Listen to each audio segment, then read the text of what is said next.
Okay, so it looks like I've created some enemies around the NBA regarding my stance on the Atlanta Hawks allowing and or authorizing a Magic City theme night. Now, I know a lot of people are thinking about the one word that was used by our hero right now, right?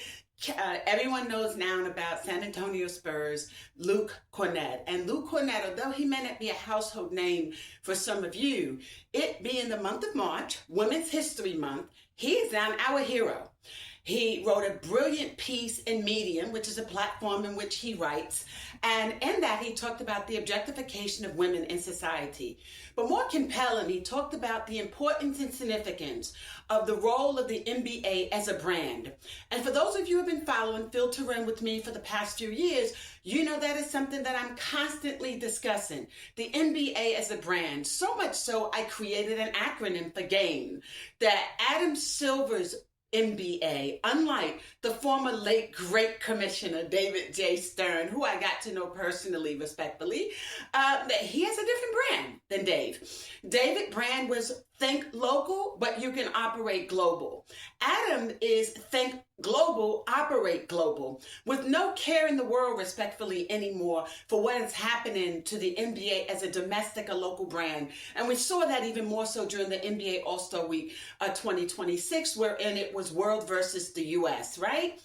We've always marketed the NBA as the best basketball players in the world, never having to compete with anyone because guess what? We never believed that there was anyone worth competing with, particularly if you're like me. You're from New York, the city of the point guards, the Kenny Andersons, the Stephon Starberries, the Rodney Stricklands, the Walter the Truthberry, and the list goes on from Shy, right? And a host of others.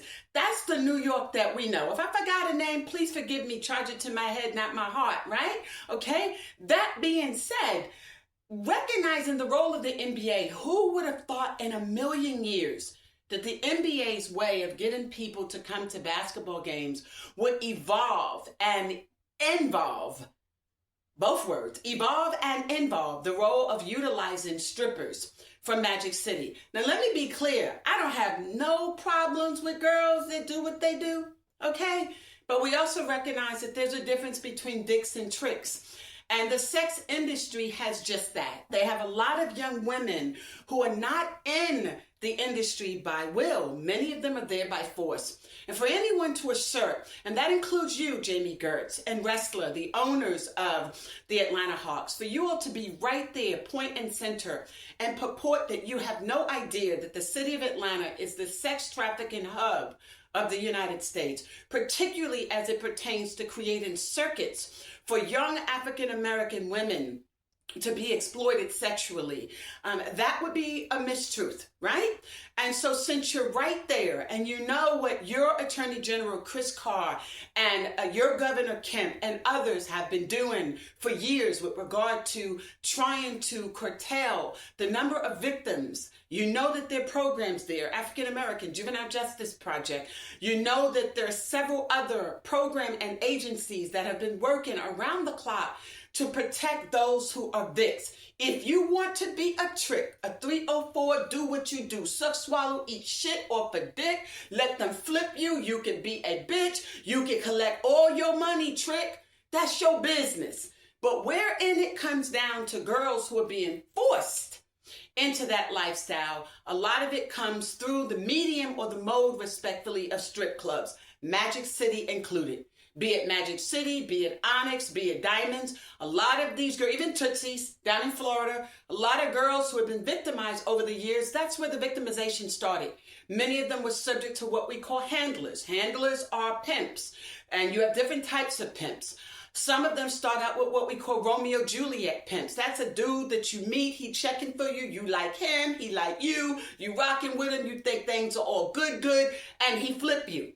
And he make money off of you. The same way they flip a brick, they flip their trick too, okay? But those are Romeo and Juliets. But a lot of the girls are also subject to gorillas, guys they meet through gang affiliations, respectfully, and some of them find themselves in that lifestyle. A lot of people, if you remember some of the stories of Cardi B has always tried to share that she was not a willing participant respectfully, when she initially entered into the lifestyle, but was grateful unto the God she served that she was able to utilize her skills as rapping, although she is a girl from Jamaica who writes for her on occasion, and she utilizes some of the talent of others in the industry. But it was but for that she was able not to find herself swallowed up. Even if you listen to her lyrics on Regular when it first came out, and Thought. Those two, before she became so commercialized, respectfully, the Bronx Girl, that's the story she was trying to tell. Cardi and Bacardi, the story of her and her sister and how they found themselves in that industry, respectfully. In fact, during her recent litigation regarding charges of aggravated assault civilly, she was asked whether she was once affiliated with a gang.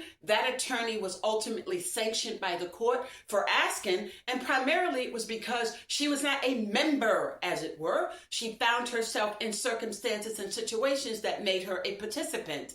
And sometimes for a lot of the girls in the industry, that's what happens. So for the NBA to assimilate itself and associate its brand with Magic City is of great concern. Again, you will have millions of dollars and top-heavy salaries for the Players Association. Where is the Krista Chen's with the $754,000 salaries? Strategic planning, player development. How is she allowing, or as the face of the NBA Players Association, for these athletes, and even Andre, for them to be associated with this? So that takes me back to our new hero. That takes us back to Luke Cornett. Maybe quiet, but Luke Cornett has almost become the Luka. A lot of y'all look at Luka in terms of his prowess, his defensive abilities, and the like. The former Dallas Maverick, who was recently traded. That's an entire different story, that and Trae Young's trade. But nevertheless, for purposes of this subject matter, he's become, for a lot of us, like what Luka is on the athleticism side. People are looking to Luke saying it took Luke, respectfully, to bring that answer. Okay, to be able to say, oh, is this what the NBA has come down to? I think a lot of people have looked to the fact that Jamie Gertz, being a white female, I took issue. Why are you commercializing black bodies? Why are you attempting to benefit from this, right? And even though it comes through her lens, Adam has been very quiet. Commissioner Silva's been very, very quiet. I'm surprised that Dominique Wilkins, who usually doesn't associate himself with that brand. I remember years ago, Dominique Wilkins would say something to the extent, him and Michael Jordan, that when they went into strip clubs, they wouldn't even tip their hat, right? That was the running joke that they used to have years ago, from what I'm learning. And here it is now, he's associated with the brand. And I would have thought that he would have come out to speak. He has 4 beautiful daughters, and one of them has a law license. And so I would have thought that in that vein alone, that this would have been an excellent time for advocacy. Again, people are saying you're acting as if these women are going to be butt naked. They could be. They should be. How do you take a brand like the Magic City, the Magic Orlando, which is family, theme parks, Disney, Walt Disney, right? How do you take that brand and associate it with adult entertainment during Women's History Month? Are we actually stating that when we think of Black women, because Magic City is 99.99% African-American strippers, when we think of Black women during Women's History Month, this is what we're trying to do, NBA. This is what we're doing, Atlanta Hawks. This is what we're doing, Jamie. This is what we're doing, Wrestler. We're going to identify these women by objectifying them. Now, make no mistake, many of them are dancing because they want to, and that's fine. That's adult entertainment. If I want to shake my you-know-what and bend over and bust it wide open and do all that, hey, we can do that. That allows us to do that. Adult entertainment.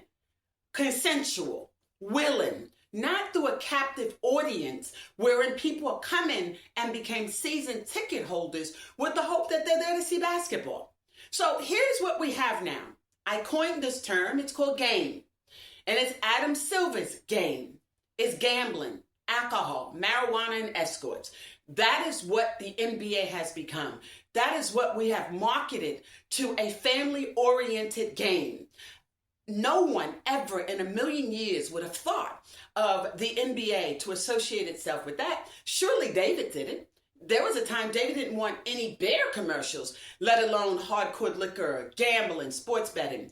And then you say to the former player of the Toronto Raptors that he violated the cardinal sin by engaging in gambling. You say before your congressional hearings and the thought of the congressional hearings as it pertains to what Drexler and Rosa and them are involved in for gambling and allegations of being engaged in point shaving and the like, that this is the cardinal sin. Is it? Is it the cardinal sin for them to engage in gambling on that wise when you've opened the door to sports betting versus how you view women?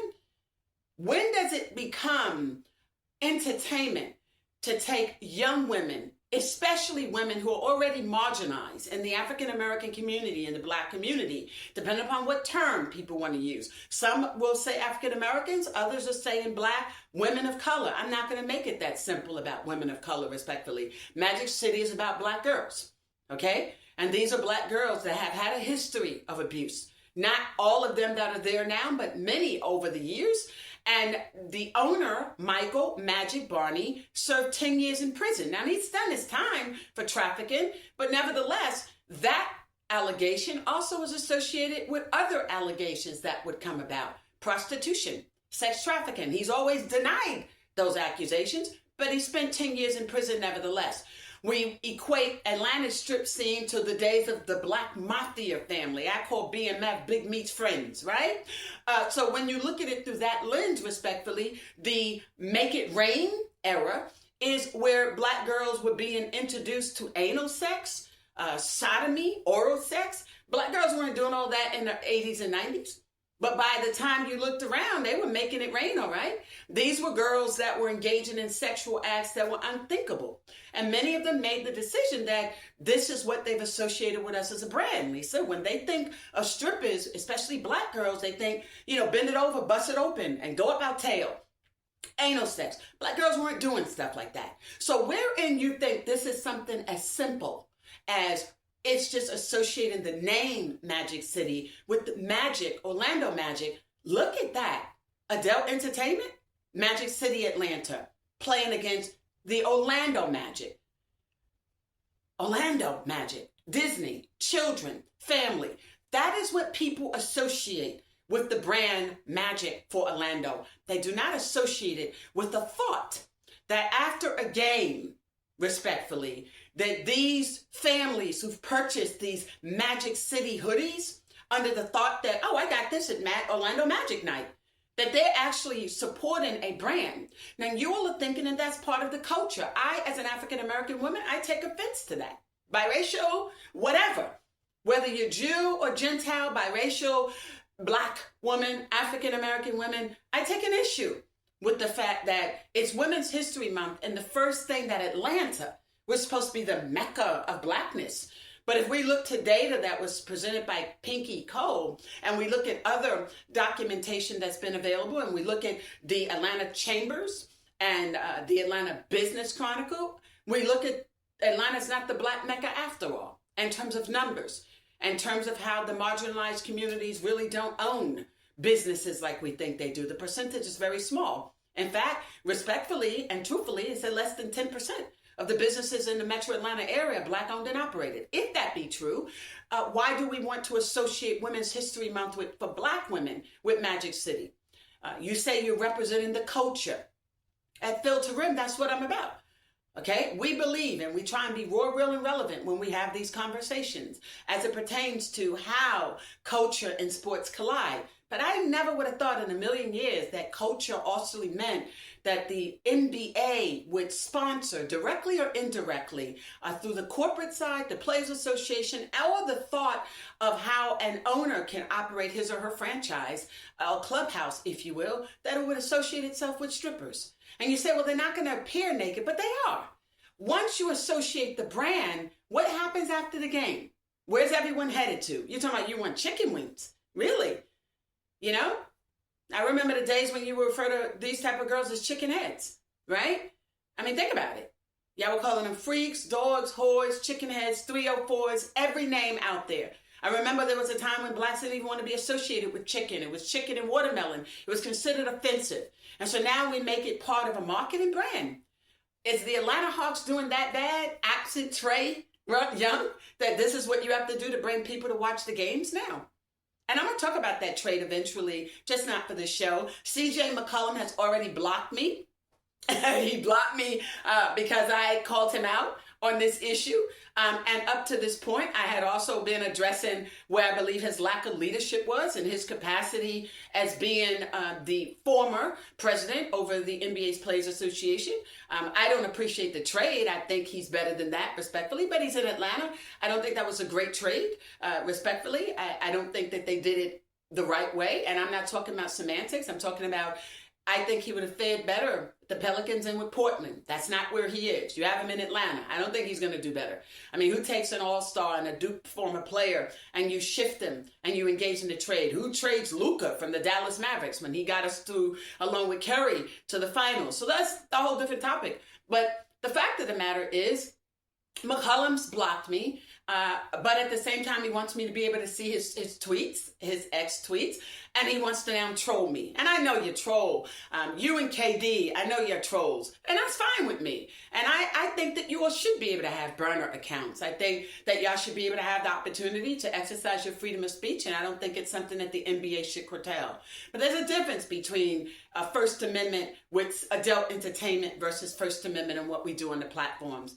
And I think it is a disservice to women. It is a disservice to African-American women to subject us to objectification. And there are some who are saying, well, you all are the ones in the industry. We may very well be. But I also know that once you open this gateway, the message that you send is that this is who Black women are.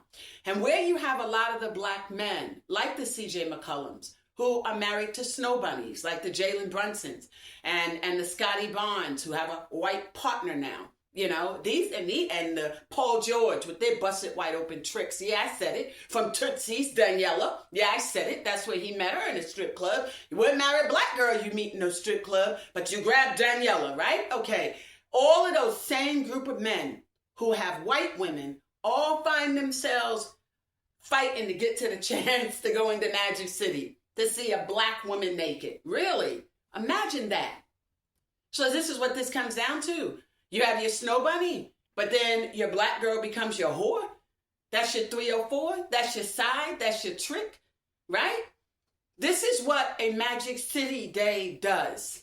It either allows us to play with the thought of Black girls and women being victims, respectfully, of sex trafficking under the auspice of a Jeffrey Epstein file and a Sean Combs, right? Under those false pretenses, because, you know, Casey Ventura was a Ciroc girl along with Lauren London. So Sean did nothing to turn those girls out. Trust that. Okay?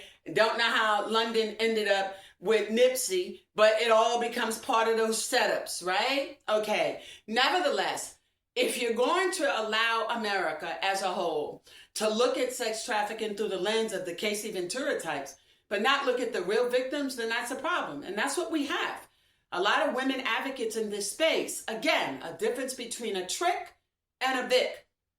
The trick is, I got coochie. I made some money off my coochie. Good. If you can do that, baby girl, do that. A lot of the girls you're finding on IG, they have handlers. Those girls are being sold. You may not know that, but they are. And a lot of you know that those girls come with a fee. Right? They come with a fee, hashtag a fee, right? You know that when you pursue them. But there's a difference between the girls that don't want to do that. We went through an era, Generation X, which is Allen Iverson's generation, right? Baby boomers generation would fall under Michael Jordan and Magic, right? Dominique Wilkins era. But the Generation X era, respectfully, was the Allen Iversons. And under that era, everyone laughed about Allen Iverson and them splurging, purportedly, money on hoes. Now, if you know anything about AI, and you know what I know, you don't have no hoes out there till my AI had to spend no money. AI was just that dude. AI didn't have to pay for no coochie now. So that's a lie. But nevertheless, we're going to let you have that and say that he splurged and he went into the strip clubs like that. He was considered respectful and generous. But AI wasn't going to give no hoe his money. Not Allen Iverson. Nevertheless, there were some ballers that would do that. But AI wasn't, he ain't tricking his money. But then you had the next generation that came in, millennials. They were tricking money. They had to do things differently, right? They were tricking their money and they did it differently. So now we're in Gen Zs. You know, you got X, you got Generation Y, Generation Z. So now we're Gen Zs. So between these two generations of the Allen Iversons, the LeBron types, respectfully, and the Currys, to now this new generation, right? Which includes even Cooper and the Anthony Edward types and Zion Williams, if I can put them in the Gen Zs, respectfully, the Trey Mann type, they trick through their money differently, but they get to pull from IG. And a lot of times they'll try and find individuals on IG that they believe are not involved in human trafficking, that are girls that are willing participants to hang out, spend some time with them, and, you know, a few weekends at a hotel, take some trips during All-Star Weekend, you know, that Friday before All-Star Weekend, from Friday to Sunday, that's family day. But y'all know what I know, and that starting that Sunday to that Wednesday is usually y'all day off, that y'all, you know, prepare stuff with NBA mom, NBA mistress, NBA madam. Yeah, I've been waiting to hear from Adam on the role of Krisha Chin and exactly what does she do for her $754,000 per year. I would like for you all to take that money, divide it up, pay Kenny Anderson, pay Rex Chapman, pay Allen Iverson, and a couple of other players who can have conversations with the younger ballers so that they in turn won't be caught up with the Magic City types, respectfully. And I don't have a problem with a girl that makes a decision to disrobe if she's doing it willingly. But wherein there's no evidence that that always is the case, anyone who wants to lie and say that they do not know that sex trafficking is an issue in America is because you don't want to know. You don't want to know that there are 341,000 missing children in America. But if you wanted to know that, you would go through the FBI database and you would look at the numbers over the year. You would look at the number of missing and exploited Black girls in America. You would look at data that's been provided through the African American Juvenile Justice Project and others. You would look at Black Girl Tragic, which is out of Georgia. If you really want to know what's happening to our young Black girls in America, you would do that. But we applaud Luke. We do. We thank you, Luke, for taking a stand, not through the lens of just Black women, but women of society, and objectifying them. And people are saying, how is it objectifying them? If they're dancing, that's what they want to do. It's objectification when you think to use it in the manner that you're using it. For adult entertainment, where you're now saying, let's draw from these women. We're going to use the commercialization of Black bodies. And we'll use this for the profit of being able to sell tickets for the game. When you start doing that, it's like a hashtag CBB. The commercialization of Black bodies is no different than the criminalization of Black boys. And we as Black women, we see it the same way. And so we're looking for you to do the same thing. I would have hoped and would have thought that Gabrielle Union and Aisha Curry may have jumped on this issue, or the errors of the Tracy Mornings, you know, a Ratcliffe wife or Stoudemire's wife. That was a different NBA wives generation, right?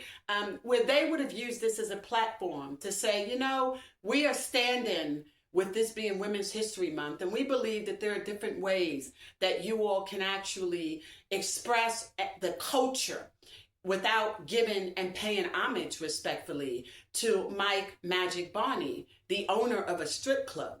You say that that's the staple of Atlanta. Imagine that. Imagine when the NBA has gotten down to the game. That is the only way you could get us to attend.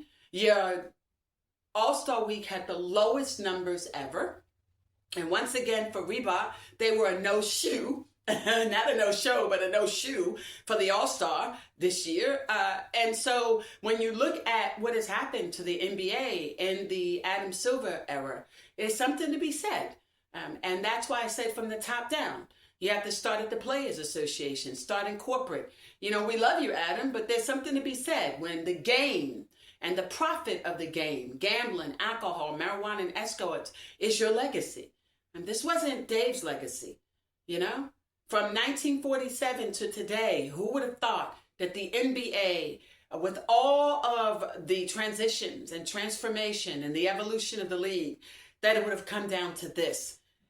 I remember us during the hip hop era, for those of us that are young enough to relate to, being in awe over the NBA complaining respectfully that by the time 2005 came, you all had created a new dress code that literally was piloted in that year, finding the likes of Allen Iverson and the Philadelphia 76ers.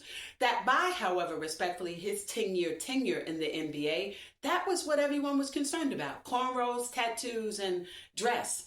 And now that same NBA, respectfully, seemingly is more concerned about drawing people into an arena where we would suspect it would be a night for children. Why didn't you do it that way? It's Women's History Month. Why didn't you have an opportunity for women to come and bring maybe 2 children for free and they could pay for 2? I said it because I'm a realistic person. I look at AMC movie theaters. I still love the movies, right? I mean, you got home theater, but there's something about going to a movie theater. And it's $100 for 4 people. It's not a lot of money, but it depends on who the families are, right? And so I would have thought of something like that. Bring it where it's cost effective for families at large. 67% of the African American household are female headed. And even though there's a lot of co-parenting within the community, it's still single parenting, single headed. So if you look into a city like Atlanta and you look into a way to pay homage and respect to women, not the freedom of being able to say that you can bend over and bust it wide open, is that what it's come down to? That's not feminism, and it never was.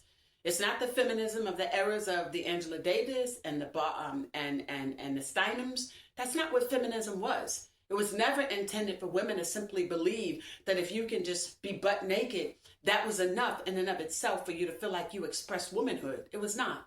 And so there's a great difference between sisterhood, womanhood, and motherhood.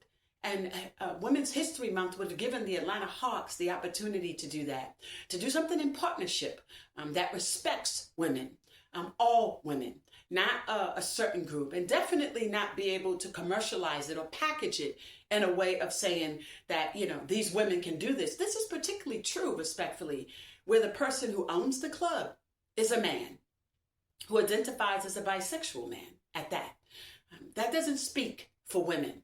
So what they could have done if they were trying to pay homage, look to some of the successes. Pink, slutty vegan, right?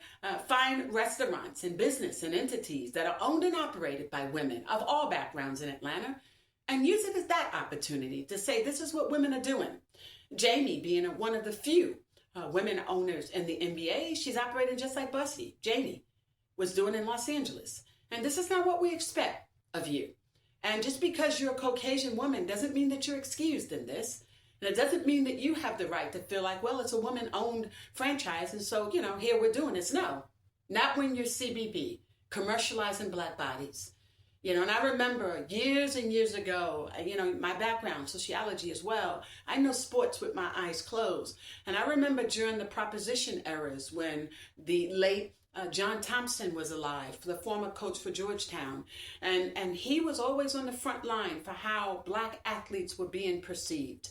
I remember when the Greek was a commentator. I looked over some history in that, and how he used to find adjectives to express and define the Black body when talking about football. And we were offended by that, those of us who researched it and those who lived through that.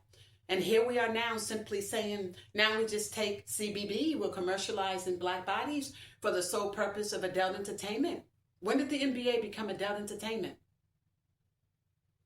Look at your freshman class. The majority of your freshman class is 18 to 21 years of age. And while on paper that's an adult, look at most of their family members when they're coming into the league. Most of their family members are under the age of 21. So, but for those who can afford to come, look at who the sponsors will be.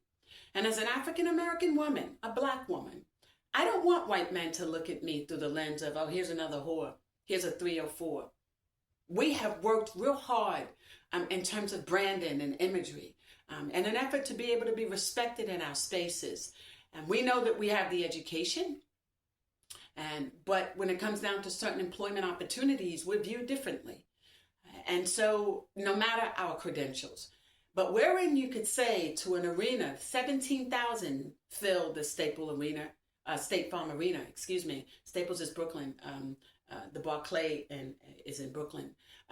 The State Farm Arena, wherein you have that opportunity to fill about 17,000 seats at the State Farm Arena in Atlanta. You don't want to know, and you should know this, 90% of the ticket holders are white in Atlanta. They're either white males and or corporate heads. 90%. And so that becomes the vision of what they see for us when they see us. And, so what do you see when you see us now as Magic City? Do you tell your children when you lie and sell them a hoodie for a children's size that Magic City means Orlando Magic when it's an adult entertainment outlet? Let's rethink that.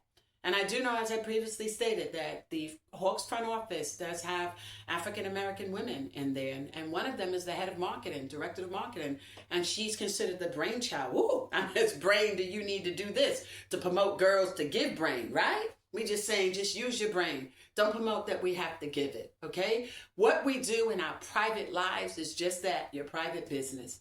But wherein you're literally asking the world to view us through the lens of Magic Mike, respectfully, that's concerning. So, again, I want to close out the way I started. We want to thank San Antonio Spurs under Popovich. He has put together a really good team of moral turpitudes, right? Guys who recognize, from the Carter Bryant, to Wemby, to Luke, and we're grateful. But Popovich, he should be proud of what he's done when he did this. And I want Luke to know that you are valued, you're respected, you're appreciated, and you didn't have to take the time to be the voice. It would have been something. They said, well, who cares that Luke wrote this? He's not the face of the NBA. Wow. LeBron and Stephen Curry and Kevin Durant are the faces. Imagine that. Love you, boys. Lisa Hampton, love is selflessly authentic. Having all money, power, talent, opportunities now. Filtering podcast live. Follow me. I don't really do the social media thing a lot, but I am on X, and we now have a YouTube channel when you guys are not trying to hack it. Okay? All right? Thank you. I'll see you soon. I told you it's raw, real, and relevant. Let me turn it off now.